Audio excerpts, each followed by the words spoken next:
الحمد لله رب العالمين والصلاة والسلام على أشرف رسله وخاتم النبيين وعلى آله وأصحابه وأزواجه وذرياته أجمعين ومن تبعهم بإحسان إلى يوم الدين. أما بعد فأعوذ بالله من الشيطان الرجيم. بسم الله الرحمن الرحيم.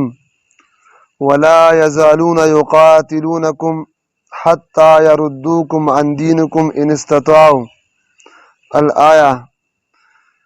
درود شریف په شوق باندې اللهم صل علی محمد النبي الأمي وعلى زما محترمو، الله رب العزت دې موږ او تاسو ټول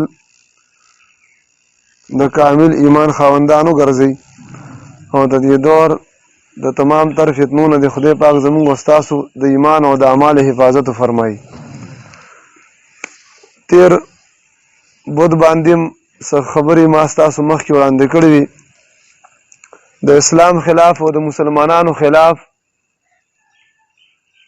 د کفر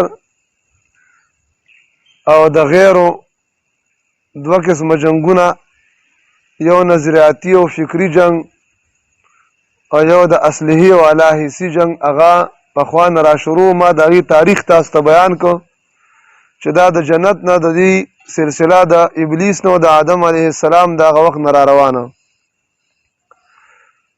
او بیا ما تاسو ته د دواړو جنګونو په منځ کې فرقونه ښودل او د فکري او نظریاتي جنگ هغه نقصانات تاسو ته مخې ته انشاءالله العزیز څه ناڅه راغل. د دې وجې نه مونږ او تاسو به د غیرو د فکري جنگ دپاره چې څومره اسباب دي، څومره اسباب د هغې دپاره به مونږ او تاسو انشاءالله العزیز تیاری کوو به انشاءالله. د دې درس نن درس په اخره کې بیا تاسو ته زه څه خبرې دې متعلق کوم. قرآن پاک کوم آیات ما تلاوت کنو، الله پاک فرمایي ولا یزالون یقاتلونکم. کافران به همیشه وي، همیشه یعنی هر وخت کې به دی لګیا وي تاسو سره به قتال او جنگ کوي، تر څو پورې به دی لګوي حتی یردوکم عن دینکم ان استطاعوا. که چېرته د کفارو په تاسو باندې وس بر شو او د دین نه مواړي، د اسلام نه مواړي، د ایمان نه مواړي او د قیمتي سرمایه د ایمان او د اسلام درنه واخلي، نو تر هغې پورې به دي تاسو سره جنگ کوي. یعنی جنگ هیڅ صورت کې کافر د اسلام خلاف پرېږدي نه، بلکې دا به جاري وي، ام فکري جنگ او ام حسي او د اصلحي جنگ. که چېرته کې عارضي طوره یو ځای کې، یو وخت کې، یو زمانه کې یا په یو ملک کې کافران د مسلمانانو سره صلح وکړي، مذاکرات وکړي، د هغې به هېڅ شرعي دا مطلب نه وي چې د کافر په زړه کې د مسلمان سره نرمي پیدا شوه، یا د کافر په زړه کې د مسلمان محبت پیدا شو، یا د کافر په زړه کې د مسلمان په مظلومیت باندې ترس راغی وزیرېده پې.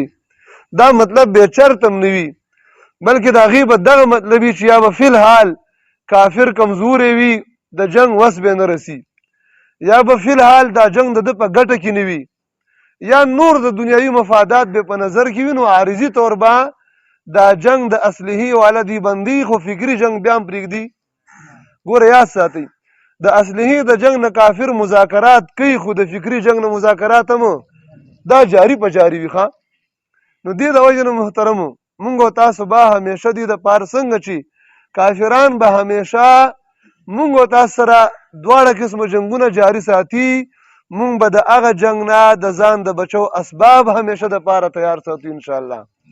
نو محترمو، راځو د حضور پاک دور ته. دا فکري جنگ بیا چې کله راکوشو د نبی کریم صلی الله علیه وسلم دور ته راغی، نو د حضور دور کې فکري جنگ کافرانو په قسمه قسم نمونو باندې، قسمه قسم حربو باندې، قسمه قسم شکل و صورت باندې دا جنگ د نبی علیہ السلام او د صحابو او د اسلام خلاف جاری ساتلی. زه هغه طریقې تاسو ته ذکر کوم او تاسو په دې باندې سوچ کوئ او لږ لږ وضاحت هم درته کوم. یعنی هغه فکري جنگ چې کافرانو د حضور پاک په وخت کې د اسلام خلاف استعمال کړو، د هغې نه کار اخیستی و، بعینه هغه کلیات او هغه طریقې کار نن کافر په دې زمانه کې د مسلمان خلاف او د کافر چې کوم غلامان دي هغه غلامان د مسلمان خلاف، د اسلام خلاف، د اسلامي نظام خلاف، او دغه شانتي چې کوم علما یا کوم خلق چې ان جانب په ناپوهۍ کې د هغوی په جال کې راغلي دي، نو د مسلمانانو د اسلام خلاف هغه طریقې کار استعمالوي. د ټولو نه اول د فکري جنگ طریقې کار د نبی کریم صلی الله علیه وسلم په دور کې سو. اول نمبر دا محترمو چې د اسلام خلاف، د پیغمبر اسلام صلی الله علیه وسلم خلاف او د اسلامی نظام خلاف، د مسلمانانو خلاف هغوی یو مجلس مشاورت جوړ کړ. د ټول نه ابتدا د دینه وشوه چې دی یو ځای وټاکه چې یاره فلاني کور کې به په دارالندوه کې به مونږ ټول دا سرداران او مشران راجمع کیږو او دلته نه به د اسلام خلاف یو فیصله کن خبره هغه اخلو او د مشورې نه وروسته په هغې باندې به عمل کوو چې مسلمانانو اسلام ته پې څه ورسو؟ نقصان. څه پې ورسو جي؟ نقصان. نو هغه وخت کې د هغه کفارو د جمع کېدو ځای نوم و دارالندوه. څه شو جي؟ اوس یې نوم دی اقوام متحده. څه شی؟ په خبره پوي، یعنی عالمي سطح سره نوم دی اقوام متحده، او بیا ملکی سطح سره د هغې نوم دی پارلیمنټ. څه شی دی؟ پارلیمنٹ او اقوام متحده دا هغه دارالندوه ده، خو د دې شکل و صورت څه دی؟ هلته به صوفه نه وه، اوس څه شی دي؟ صوفي دي. هلته به رڼاګانې نه، اوس څه دي؟ رڼاګانې دي. هلته به دغه جدید شکل و صورت نو، اوس شکل و صورت اصطلاحات بدل شو. نور ګورئ پرون اول ورځ فیصله شوه په دغه د کفارو په دارالندوه په جدید پارلیمنٹ کې چې افغانستان وزیر تعلیم او نایب وزیر تعلیم به په ده باندې پابندي ولګېدې، به یو ملک ته هم نشي تللی. خبر یې تاسو؟ په ده پابندي ولګېدله. دا فیصله هغوی خپلو کې وکړه. ولې؟ وایي چې دوی د جنکو په اعلی تعلیم باندې پابندي ولې لګولې ده. نو تاسو اوس ووایئ دا زما خبرې خو په جذبات نه یم حاجي، دا حقایق دي محترمو. یا هغه دارالندوه وه، نو هغې کې به د اسلام د لارو د بندېدلو بیلونه پاس کېدل. هلته ورته مشوره او شورا ویله، دلته ورته بیل وایي. خیال دی؟ صرف اصطلاحات ګورئ. که مونږ دا خبرې ونه پېژندلې، مونږ به د کافرانو په جال کې ضرور راځو.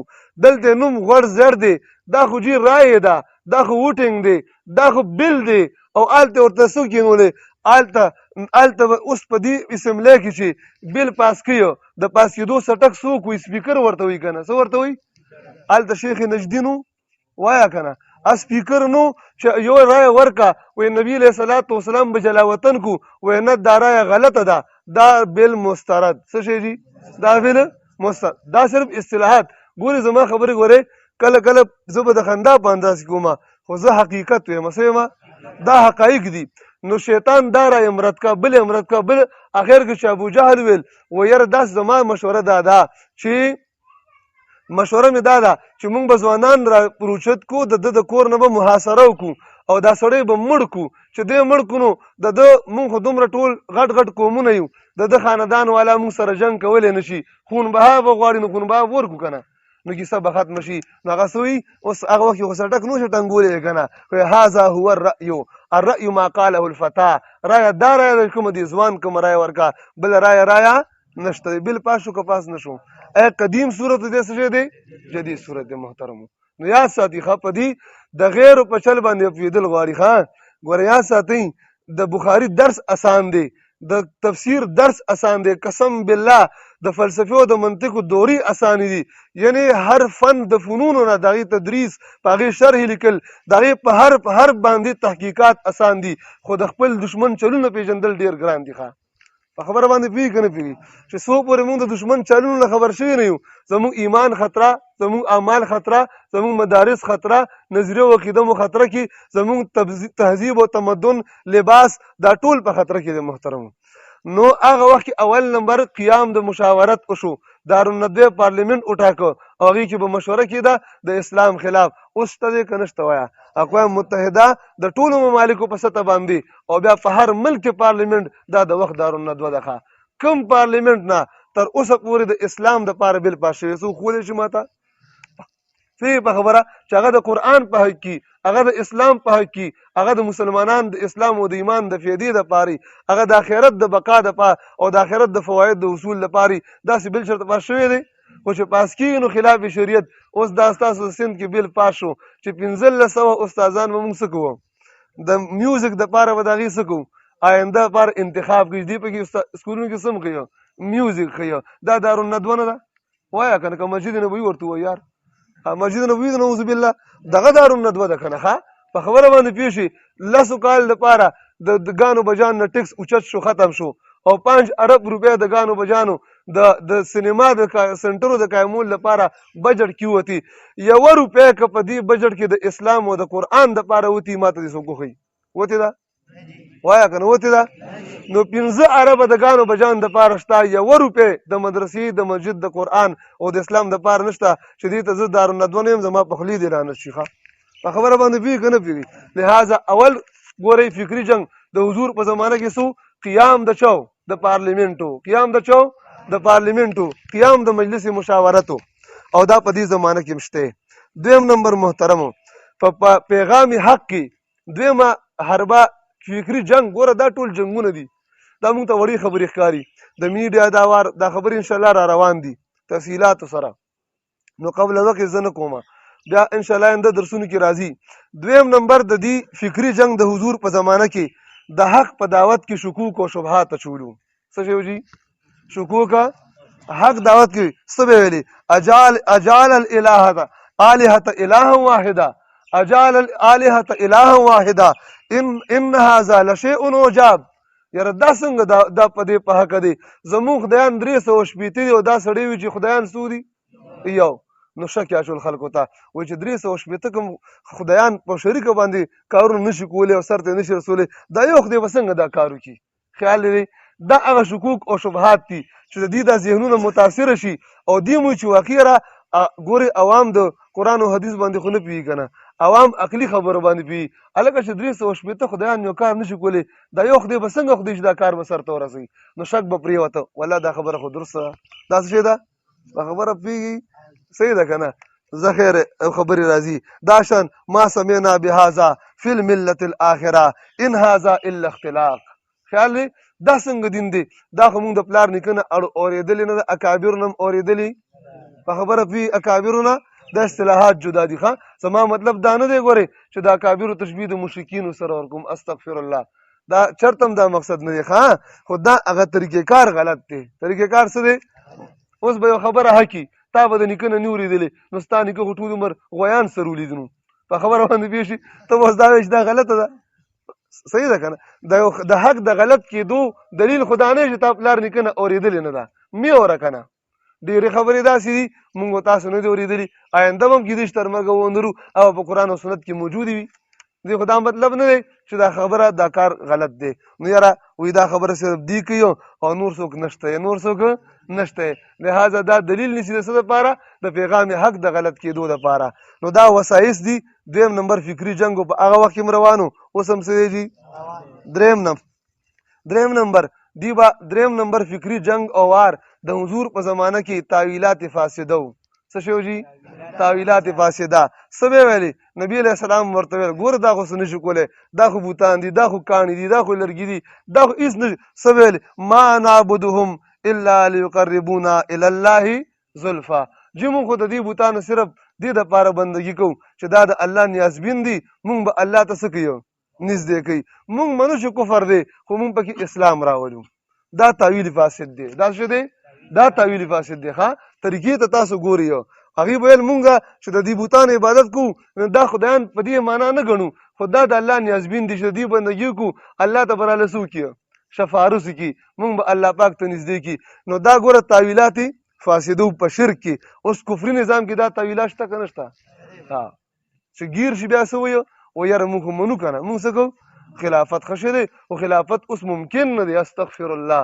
نه نه نبي علیه السلام ثم تكون الخلافة على منهاج نبوه.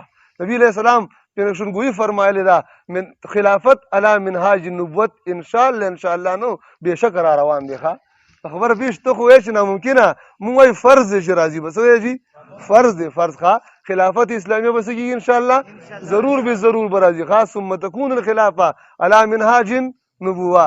نو دا تاویلات فاسده به هغه دور کې کېدل. اوس هم څه کېږي په جهاد کې ټول عمر 40 کاله جهاد وشلې زموږ په ګاونډ کې تاویلات وشو کو نه شو. جهاد څوک نه مني خو د جهاد وخت لا نه دی راغلی.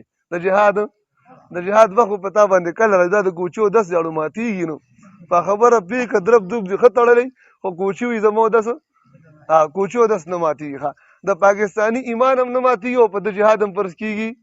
خدای دې خیر کوي. لہذا دا تاویلات فاسده دي. څلورم نمبر محترمو دروغ او پروپاګانډې دا څو د حضور د زماني فکري جنگ وار درته ښیمه هغلته به هم دروغ او پروپاګانډې څه به ویلې انما انت مفتر ته خو دروغجن یې د ځانه یې دا خبرې جوړې کړي. انما یعلمه بشر دا خو تا ته عیسیان هغه عیسایي ترکان سره به نبي علیه السلام کېناستلو وار سره وایي دا تا ته اهلي کتاب ښیو او بیا د هغه نه دا کیسې ته مونږ ته راوړې. دا دروغې پروپاګانډې دي. څه شی دي دروغو پروپاګانډې سړی بدنام شي. دغه شان شپږم 5 نمبر دی کې بیا لږه زیر کې درته تشریح کوم ښه. 5 نمبر استهزاء ټوکې مسخرې او القابات رذیله. نبی علیه السلام ته وقالو یا ایها الذي نزل علیه الذکر انک لمجنون انک ته لیونی ته څه شی لیونی. دا شان بل قالو اضعاف احلام بل افترا به بل هو شاعر. سوی دا خو مړه ګډ وډ خوبونه دي بلکې د ځان یې جوړ کړي. بل هو شاعر دا څه شی دی شاعر دی. قال الكافرون ان هذا لساحر و سحر مبین. دا څه شی دی سحر ښکاره دی. دا ګوره پروپاګانډې دي پروپاګانډې. دغه شانتي استهزاء ده ټوکې مسخرې دي او القابات رذیله دي. دا پروپاګانډې شته که نشته دی. زما په حق کې دومره پروپاګانډې دي. څوک وي دا د را ایجنټ دی. د چا را پیژنئ دا په انډیا کې د پاکستان خلاف تنظیم دی. دا عیسائی په خبره پوي وایي دا د را ایجنټ دی. ښه یو ملا کلیپ راته چا راولېږه و یاره که دا د را ایجنټ ونه خته 10 کاله بعد ما نه سر کټ کوي. ښه خدای د نه سر کټ کړ ستا ډېر خوښ دی نو په خبره پوه شي. او موږ خو د الله رب العزت بندګان یو د نبي علیه السلام د دین غلامان یو ایجنټان. څوک یاره دا د علماو خلاف خرڅ شوي دي نو زه په ملا خرڅ نه شم نو په کافر به خرڅ شم وایه که نه. چې کوم سړی په ملا نه خرڅېږي په کافر خرڅېدی شي. ډېر عجیبه خبره. کوم سړی چې د ملا پاک ګاډي پاکو پیسو حلال ته لاس نه نیسي به د کافر یا د عمران خان یا د زرداري یا د شریف پیسو ته لاس ونیسي وایه.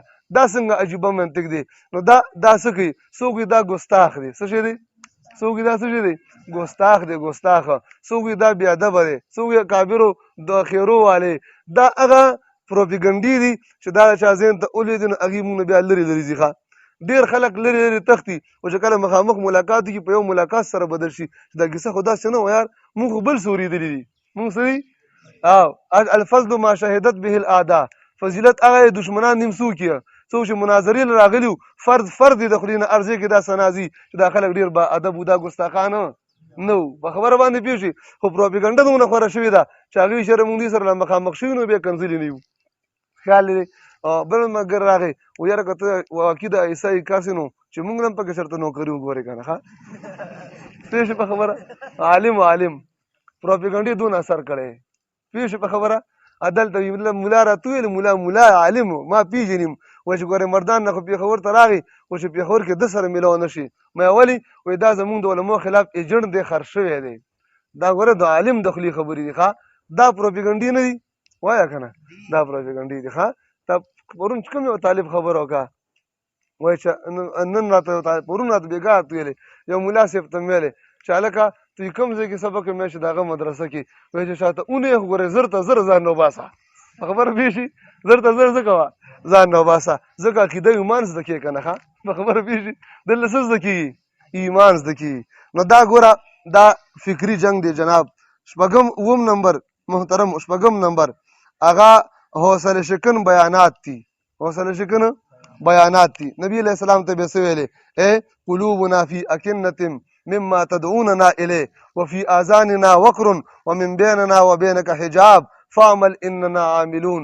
دې سره حوصله ماتېږي د داعي ورته وایي زمونږ غوږونه ډک دی زمونږ غوږونو کې بوج دی ستا هغه نصیحت په دې باندې اثر نه کوي. زمونږ په زړونو باندې پردې دي، زمونږ زړونه دا د علم لوښي ډک شوي دي، ستا د نصیحت اثر ضرورت ورته نشته دی. دا شانتې ته چې څه کیه کوه، زمونږ او ستا منځ کې پردې دي، ته خپل کار کوه، نو ستا ته زمونږ ضرورت نشته. دی به موی که نه لګیا شه، وایي ته لګیا اوسه که نه، هېڅ پروا مونږ له په خبره بېله داسې مو وایي په یو هندو باندې بړخېله نوراني دي، په خبره باندې پوه شي. هلکه زلزلې دي، کله کله دا هندو نه دی، تشبیه غلطه ده، دا ابراهیمي شان دی. څه شی دی جي؟ الحمدلله زلزلې در باندې راوستي. څه شی جي؟ زلزلې. الحمدلله د توحید ناره او د توحید اواز ډېر مضبوط دی. دا د غلامانو او د کفر په بنګلو کې زلزله راولي. زلزله ان شاء الله العزیز آینده به وګوري، کائنات کې به دا اواز الله پاک څه کوي؟ خورئ به. خو دا داسې وایي، حتی چې ځینې خو داسې وایي، نبي علیه السلام ته به یې داسې ویل فعمل اننا عاملون، ته خپل کار کوو موږ به څه کوو. او دې څه وایه وایي که ته جنت ته م ځي که نه موږ هغه جنت ته م تیار. استغفر الله. داسې وایي ښه.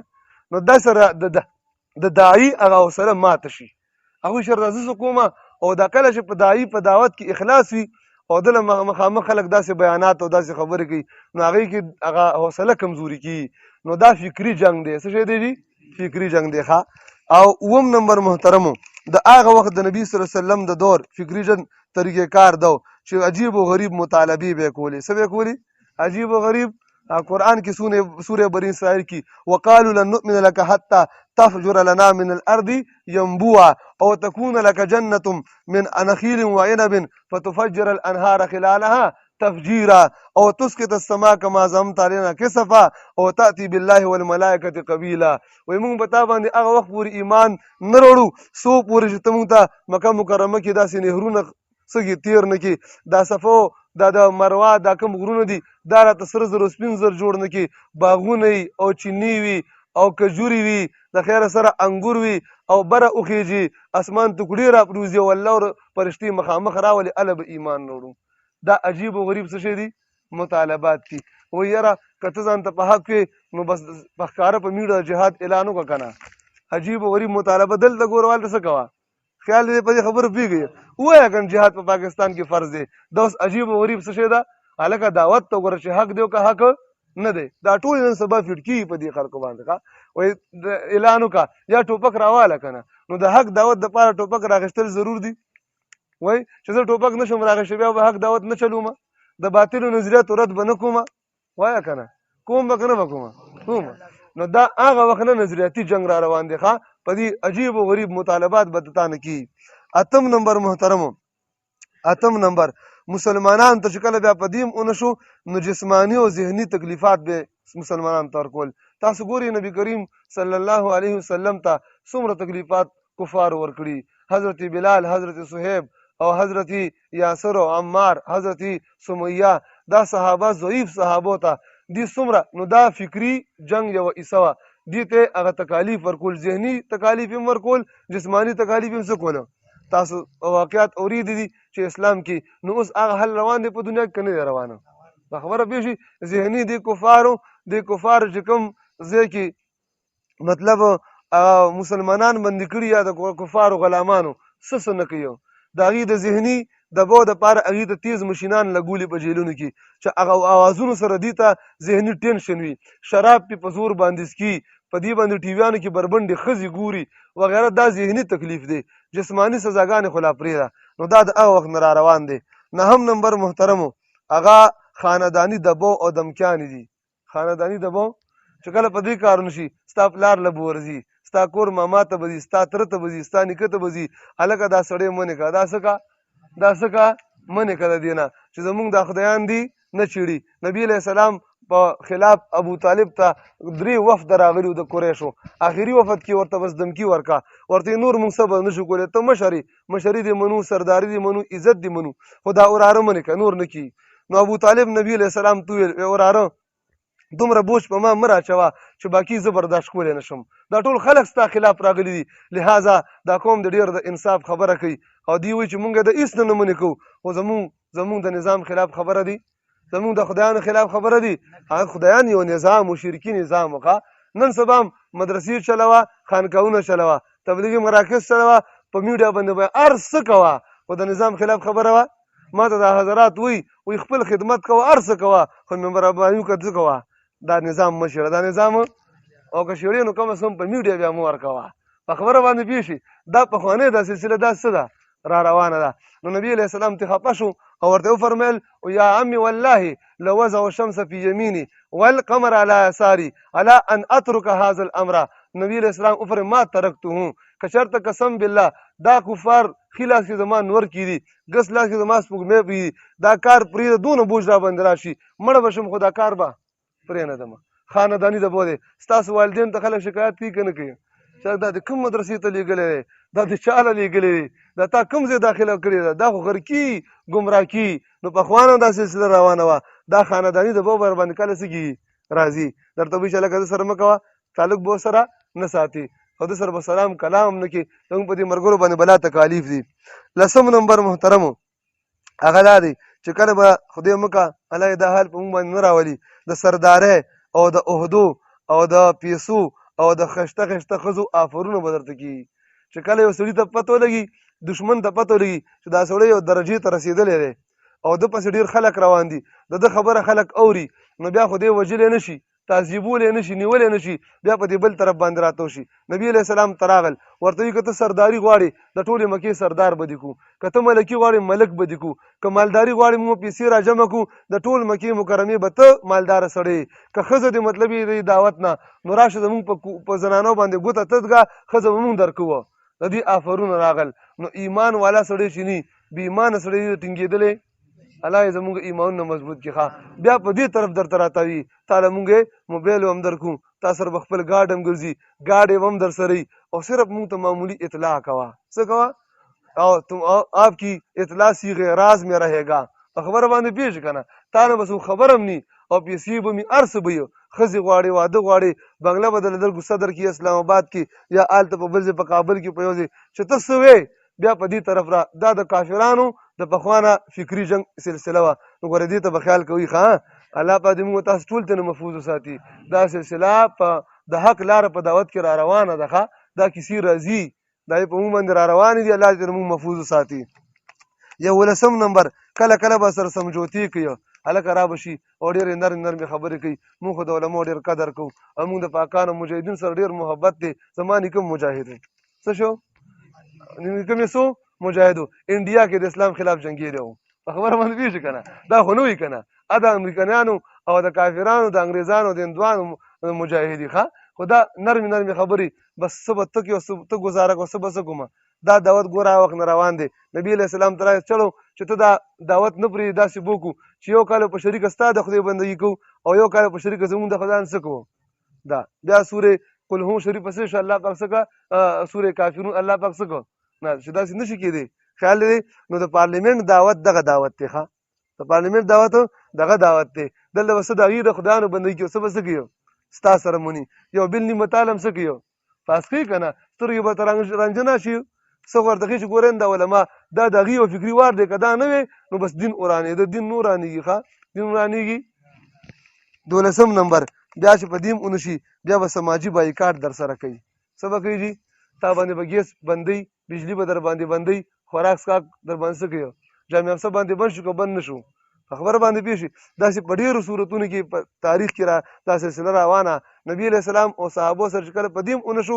اعلان یې وکړه خپلو کې مشوره وکړه وایي چې یاره دې سره هر قسمه سلام کلام لین دین په دې اخیستل هر څه بند نو نبي علیه السلام او صحابه 3 کاله شعیب ابي طالب کې بندیانو صحابه کرام وړو ماشومانو به د ولږې نه جړل او چې دی بازار ته راغل سودا دپاره نو هغې ورته ریټ یو په لس باندې ګران ویل د صحابه وس بنون واپس به څه شولو واپس به لاړل دا سماجي بایکاټ دی کوم دی اوس امارت څوک تسلیموي دا سماجي بایکاټ دا څه دی اوس که ته امارت رامغې اوس تا څوک تسلیموي نه په تا څوک تیل نه خرڅوي په تا غنم نه خرڅوي په تا باندې تا سره لین دین کاروبار لارې نه خلاصوي خیال دی که نه دا سماجي بایکاټ په هغه وخت کې مو اوس هم دی دا بیا هم رواني ګورې ښه نو بیا چې اونه شي بیا سماجي بایکاټونه شي اوس ګوره ټول کافر نه خو زمونږ ګیله نشته که نه اقوام متحده خو 6 ملکونه مسلمانان دي دی ولې نه تسلیموي په خبره باندې پوهېږي ولې د کافر غلامان دي د کافرو څه دي غلامان دي 14 نمبر محترمو هغه دا دی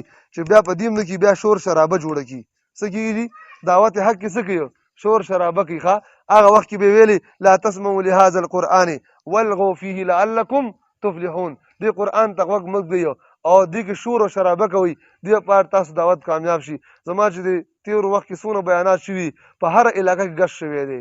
څه شوي دي؟ ثوابیه کې بیانو او په ټوله ثوابیه مدرسو کې دا ګشت شوی چې یو مدرسې نه به یو طالب او یو استاد هم نه ځي که لاړ خیر به نه. ولې؟ وایي چې نشر ته کافر نشه د دعوت خو د کفر دی، نعوذ بالله. په خبره باندې پوهېږي که نه؟ دا شور شرابه ده. ها صورتونه یې څه شی دي؟ جدا دي. صرف زه خپل ځان نه ښیم چې بس زه د اهل حقو سالار یم، زه د حق د یو نماینده یو غلام یم. د حق د دعوت هر ځای کې دا کیسې راځي. ښه په خبره پوه شوئ. او بل 15 نمبر چې دا هم نشي محترمو، بیا پکې جلاوطني راشي، بیا در باندې ځمکه تنګه کړي، بیا تا هجرت ته څه کړي؟ مجبور کړي. نبي علیه السلام او صحابه مجبور کړي که نه مجبور کړي؟ نو چې کله دې ته پته ولګي چې دا سړی خو ګوره په نرم هم نه کېږي، په سختۍ هم نه کېږي، دی خو په پیسو هم نه کېږي، په ښځو هم نه شو، په یو کار هم نه کېږي، نو اخره بیا ورباندې چاپې شروع کړي. څه ورباندې وایي؟ نو تا مجبوره کړي چې ته خپل وطن څه کړې پرېږدې. نو دا د کفر د هغه وخت نه دا سلسلې را روانې وي او اوس هم دي. دې ته مونږ بیدار اوسو. الله پاک دې مونږ د ټولو حربونه بچ وساتي.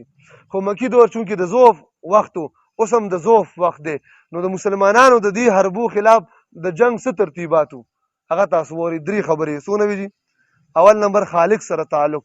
خالق سره تاسو مکي دور وګورئ څونه به دي د خپل کوشش کول، تعذیبونه، تکالیف، هر څه به اچولو. صحابه به الله سره تعلق څه کولو؟ مضبوطول. موږ به الله پاک سره تعلق مضبوطو که نه مضبوطو؟ خپل مشکلات به برای راست د الله نه غواړو. چا نه به غواړو؟ د الله پاک در داسې دی چې په هغې باندې څوکیدار نشته. څوکیدار اجازت والا کس دروازه پی نشته، پردی پی نشته. برای راست خپل حاجات به چا نه غواړو؟ 2 رکعات نفل روزانه چې نور نشو کولی، روزانه به 2 رکعات نفل دې لپاره کوو چې الله ما په حق باندې قایم او دایم وساته، ایمان مې ضایع مکه، اعمال صالحه راته نصیب کا، د بد کردار بدو اعمال نه مې وساته او د دې دور د تورو او ړندو فتنو نه مې محفوظ وساته. کوو به انشاءالله العزیز. نوافل نه بعد خصوصي دعاګانې. ګورې ملګرو تاسو چکر مازدیګر کې وهئ، دا طریقه به ځان له برابره کوئ. چکر ووهئ خو چې تا ته پته ولګېده چې 10 منټه پات شو اذان ته، 10 منټه مخکې په صف باندې کښېنه. څونه جي؟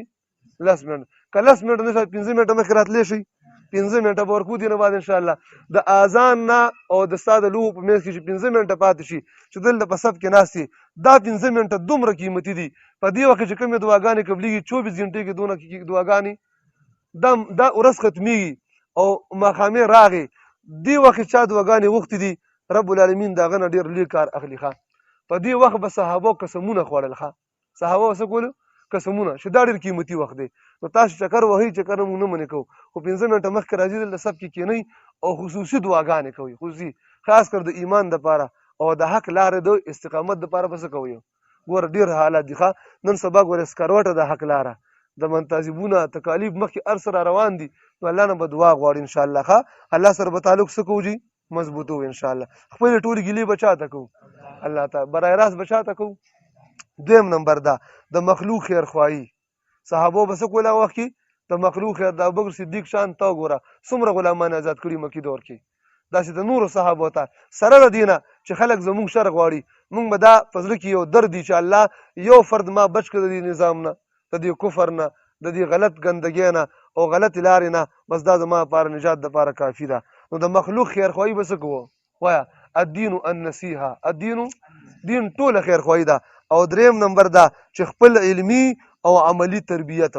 علمي او عملی دا د صحابو مکی دور کې دا 3 خبرې: خالق سره تعلق مضبوطول، د مخلوق خیرخواهي، علمي او عملی ترقی. نبی علیہ السلام سره به سفر او حضر کې صحابه نه ګرځېدل.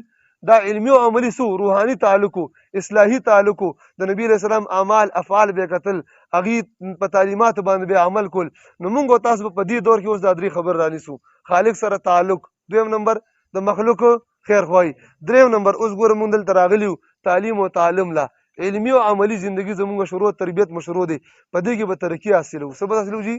علم به انشاءالله مضبوط یادو، کتابونو کې به ښه خواري کوو او د دې سره سره چې کومې خبرې مونږ اورو هغه به عمل لاندې راولو به انشاءالله. الله پاک د عمل توفیق نصیب کړي.